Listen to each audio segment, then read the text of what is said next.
So today we're going to go through an example of finding the shortest path.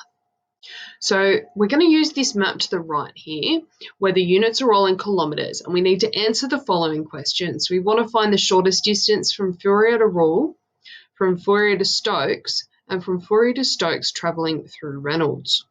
So I have redrawn my graph into a nice simple network so I can clearly see which paths lead where. So the first thing we wanted to find out was the shortest distance from Fourier to Rule. So to do that, we're going to put Fourier as our start and Rule as our finish.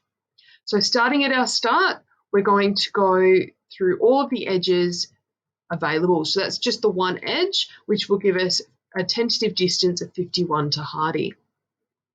Now looking at Hardy, we have two edges coming off Hardy. We have 95 and 34. So 51 plus 34 is 85. 51 plus 95 is 146. Our next shortest distance here is our 85. So we look at the three edges that are coming off that, and we put in our tentative distances. We then find our shortest distance again, which is our 111. And again, we work out our tentative distance from there. Now, 111 plus 27 is greater than 130, so we just leave the 130 as our tentative distance.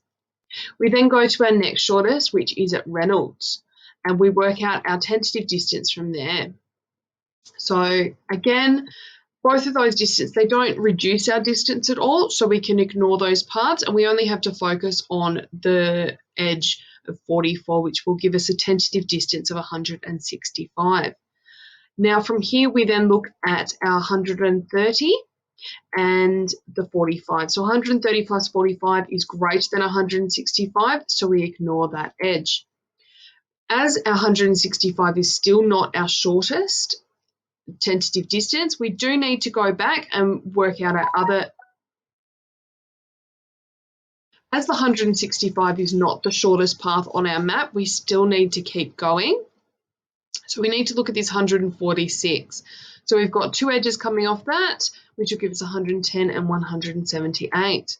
Now, Rule is our shortest path at this point, so we can say that the shortest distance from Fourier to Rule is 165 kilometres, and we traverse through Fourier, Hardy, Gauss, Reynolds, and Rule to get there.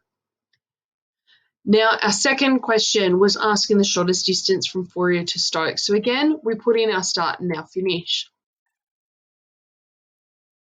These are going to be the same as our previous question, as we are covering the same ground. So we could potentially use our original graph up until the point when we get our 65 at Rule.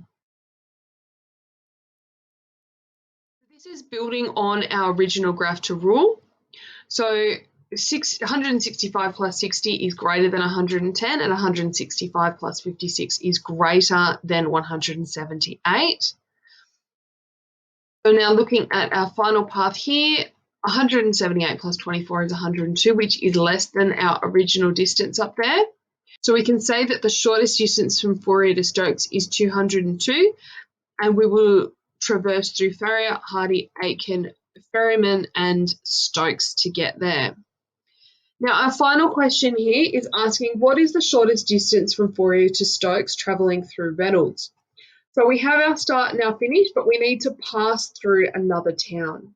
So we need to find the shortest distance from Fourier to Reynolds, and then the shortest distance from Reynolds to Stokes. So again, our first part of our graph will be the same. And now we've arrived at Reynolds, so our shortest distance to Reynolds. So that is travelling through Fourier, Hardy, Gauss, and Reynolds. So now we need to find our shortest distance from Reynolds. So we do this in the same way that we have done our previous shortest paths. So we find all the distances from Reynolds. Then we look at our shortest distance from there, which is Aitken. And then from Ames, we don't have any shorter distance. Rule is our next shortest. It does not have any path that is shorter than our current tentative distance to Stokes. And Fenman, which gives us 102, which is shorter than our 110. So we can say that the Shortest distance from Fourier to Stokes through Reynolds is 102 kilometres. We will traverse through Fourier, Hardy, Gauss, Reynolds, Aikens, Feynman and Stokes to get there.